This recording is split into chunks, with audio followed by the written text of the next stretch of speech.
Christ, mais avec lui, vous avez été réveillés de la mort. En effet, vous avez cru dans la puissance de Dieu qui a réveillé le Christ de la mort. Vous étiez morts à cause de vos fautes, et aussi parce que vous n'étiez pas des circoncis. Mais Dieu vous a rendu la vie avec le Christ. Il nous a pardonné toutes nos fautes. Il a effacé le document de nos dettes qui nous accusait et qui était contre nous à cause des règles établies. Et il l'a détruit en le clouant sur la croix. Dieu a enlevé leur puissance aux esprits qui avaient autorité et pouvoir. Il a présenté ces esprits devant tout le monde et il les a traînés comme des prisonniers dans le défilé victorieux de son Fils. Donc, personne ne doit vous condamner à cause de ce que vous mangez ou buvez ou au sujet des fêtes de la nouvelle lune et du sabbat. Tout cela, c'est l'ombre de ce qui doit venir. Mais ce qui existe réellement, c'est le Christ. Personne ne doit vous priver de la victoire. Je pense aux gens qui se font tout petits devant les anges pour leur rendre un culte. Et ils donnent aussi trop d'importance aux choses qu'ils voient en rêve. Ces gens-là ont des idées trop humaines, cela les gonfle d'orgueil, ils ne s'attachent pas au Christ qui est la tête. Pourtant, c'est la tête qui donne au corps ce qui est nécessaire. Par elle, les articulations et les muscles tiennent bien ensemble, et c'est Dieu qui fait grandir ce corps. Vous êtes morts avec le Christ, et les forces du monde ne comptent plus pour vous. Mais vous faites comme si votre vie était encore sous le pouvoir de ces choses-là. Pourquoi est-ce que vous obéissez à ces règles? Ne prends pas ceci, ne goûte pas cela, n'y touche pas. Elles sont faites pour des choses qui disparaissent dès qu'on s'en sert. Ce sont des règles et des enseignements inventés par les êtres humains. C'est vrai, rendre un culte, se faire tout petit devant les anges, faire souffrir son corps, tout cela paraît sage. Pourtant, ces règles ne valent rien. Elles servent seulement à satisfaire des désirs humains. La vie ancienne et la vie nouvelle. C'est avec le Christ que vous avez été réveillés de la mort. Cherchez donc les choses d'en haut, là où le Christ se trouve, assis à la droite de Dieu. Le but de votre vie est en haut et non sur la terre. Oui, vous êtes passés par la mort et votre vie est cachée avec le Christ en Dieu. Le Christ est votre vie. Quand il paraîtra, vous aussi, vous paraîtrez avec lui et vous participerez à sa gloire. C'est pourquoi, faites mourir ce qui en vous appartient à la terre. Par exemple, menez une vie morale ou impure, désirez des choses honteuses et mauvaises, cherchez à avoir tout pour soi, ce qui est une façon d'adorer les faux dieux. Voilà ce qui attire la colère de Dieu sur ceux qui refusent de lui obéir. Autrefois, vous aussi, vous agissiez ainsi quand vous viviez de cette manière. Mais maintenant, rejetez tout cela. Colère, violence, méchanceté. Ne lancez plus d'insultes ni de paroles grossières. Ne vous mentez plus les uns aux autres. En effet, ce que vous étiez avant avec vos façons de vivre, vous vous en êtes débarrassé comme d'un vieux vêtement. Et, comme si vous aviez mis un vêtement neuf, vous êtes devenu une personne nouvelle. Cette personne se renouvelle sans cesse et elle ressemble de plus en plus à son Créateur. C'est ainsi que vous pourrez connaître Dieu pleinement. Maintenant, il n'y a plus des non-juifs et des juifs, des circoncis et des non-circoncis. Il n'y a plus des étrangers et des non-civilisés. Il n'y a plus des esclaves et des personnes libres. Mais il y a le Christ. Il est tout et il est en tous. Dieu vous a choisi. Il veut que vous soyez à lui et il vous aime. Donc, faites-vous un cœur plein de tendresse et de pitié, un cœur simple, doux, patient. Supportez-vous les uns les autres et pardonnez-vous si quelqu'un a un reproche à faire à un autre. Le Seigneur vous a pardonné, agissez comme lui. Et surtout, aimez-vous. L'amour est le lien qui unit parfaitement.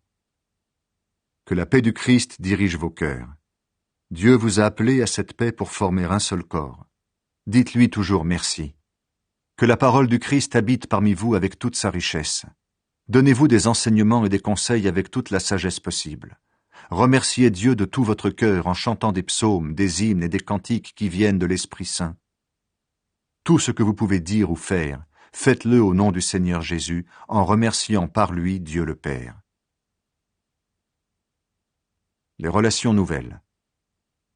Femmes, obéissez à votre mari, comme vous devez le faire dans le Seigneur. Mari, aimez votre femme et ne soyez pas durs avec elle. Enfants, obéissez à vos parents en toutes choses, voilà ce qui plaît au Seigneur. Parents, n'agacez pas vos enfants, sinon ils vont se décourager. Esclaves, obéissez en toutes choses à vos maîtres sur la terre. Ne les servez pas seulement quand ils vous surveillent, comme pour plaire à des hommes, mais servez-les avec un cœur sincère, parce que vous respectez le Seigneur avec confiance. Tout ce que vous faites, faites-le de bon cœur, comme pour le Seigneur, et non pour des hommes. En effet, vous le savez, le Seigneur va vous récompenser. Vous recevrez les biens qu'il garde pour son peuple. Le Maître, c'est le Christ, c'est lui que vous servez. Celui qui fait le mal, on le punira pour le mal qu'il a fait, et on ne fera pas de différence entre les gens.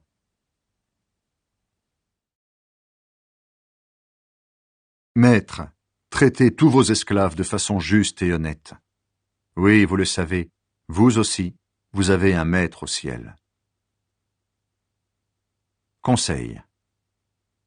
Continuez à prier fidèlement, ainsi vous serez toujours prêts à remercier Dieu. Priez aussi pour nous, que Dieu nous donne l'occasion d'annoncer sa parole. Ainsi je pourrai parler du mystère que Dieu réalise par le Christ pour lequel je suis en prison. Priez donc pour que je parle de lui ouvertement comme je dois le faire.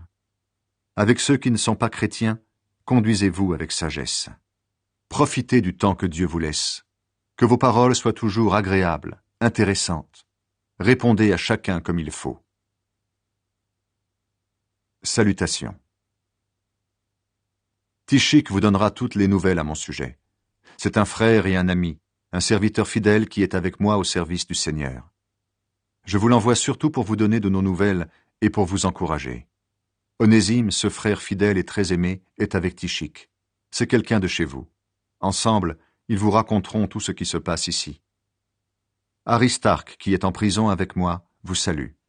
Marc, le cousin de Barnabas, vous salue aussi. Vous avez reçu des conseils au sujet de Marc. S'il vient chez vous, recevez-le bien. Jésus, qu'on appelle Justus, vous salue également. Parmi les Juifs devenus chrétiens, ce sont les seuls qui travaillent avec moi pour le royaume de Dieu. Ils m'ont donné du courage. Épaphras, qui est de chez vous, vous salue. Ce serviteur du Christ, Jésus, combat pour vous dans ses prières. En effet, il demande que vous restiez parfaitement chrétiens et toujours en accord avec ce que Dieu veut. Il travaille beaucoup pour vous, pour les chrétiens de Laodicée et pour ceux de Hiérapolis. J'en suis témoin. Luc, notre ami médecin, vous salue, ainsi que Démas. Saluez les frères et sœurs chrétiens qui sont à Laodicée, avec Nympha et avec la communauté qui se réunit dans sa maison. Lisez cette lettre chez vous. Ensuite, donnez-la à l'église de Laodicée pour que les chrétiens de cette ville la lisent aussi. Et vous, lisez la lettre qui arrivera de Laodicée. Dites à Archippe, attention, tu es chargé d'un travail au service du Seigneur, fais-le correctement. Voici la salutation que moi, Paul, je vous écris de ma main. Souvenez-vous que je suis en prison. Que Dieu vous bénisse. Salutations. Moi, Paul, avec Silas et Timothée, j'écris à l'église de Thessalonique qui appartient à Dieu le Père et au Seigneur Jésus-Christ. Que Dieu vous bénisse et vous donne la paix. Paul remercie Dieu pour la foi des chrétiens. Sans cesse, nous remercions Dieu pour vous tous et nous disons vos noms dans nos prières. Devant Dieu notre Père, nous nous souvenons toujours de vous. Oui, votre foi est active, votre amour vous fait agir, et votre espérance en notre Seigneur Jésus-Christ est solide. Frères et sœurs chrétiens, nous le savons, Dieu vous aime et il vous a choisi pour être à lui. En effet, la bonne nouvelle que nous vous avons annoncée n'est pas arrivée chez vous seulement en paroles, mais aussi avec la puissance et l'aide de l'Esprit Saint. De plus, nous étions sûrs de ce que nous disions. En effet, vous savez comment nous avons vécu parmi vous pour votre bien. Et vous, vous avez suivi notre exemple et celui du Seigneur. Vous avez reçu la parole dans de grandes souffrances, avec la joie donnée par l'Esprit Saint. Ainsi, vous êtes devenus un modèle pour tous ceux qui croient, en Macédoine et en Achaïe. En effet, c'est de chez vous que la parole du Seigneur est partie pour se faire entendre en Macédoine et en Achaïe. De plus, on sait partout que vous croyez en Dieu. Nous n'avons donc pas besoin d'en parler. Les gens racontent en parlant de nous comment vous nous avez reçus chez vous et comment vous vous êtes tournés vers Dieu. Vous avez laissé les faux dieux pour servir le Dieu vivant et vrai.